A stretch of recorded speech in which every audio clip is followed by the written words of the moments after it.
नमस्कार सर्वांना. आज आपण घरच्या घरी मस्तपैकी अशी दहीपुरी बनवणार आहे. त्यासाठी सर्वप्रथम पुरीला मी तेलामध्ये तळले आहे. तुम्हाला मार्केटमध्ये सहज अशी रेडीमेड तळलेली पाणीपुरीचं पॅकेट मिळू शकते. आता तळलेल्या पुरीला साईडने ठेवून एका बाउलमध्ये दही घेऊया. त्यामध्ये पिठी साखर, मीठ टाकून छान असं फेटून घेऊया आणि स्मूथ असं गोड दही बनवूया. आता तळलेला पुरीला छान होल करू. त्यामध्ये मग टाकूया उकडलेला आलू, बारीक चिरलेला कांदा, गोड दही आता जे बनवलं आहे ते, पुदिन्याची चटणी, डाळिंबाचे दाणे, चाट मसाला,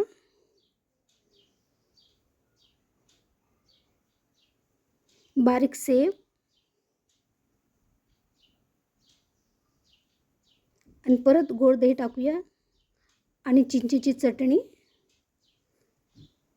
बारीक चिरलेला सांबार.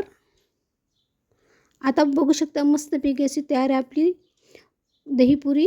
व्हिडिओ आवडल्यास सबस्क्राईब नक्की करा. धन्यवाद.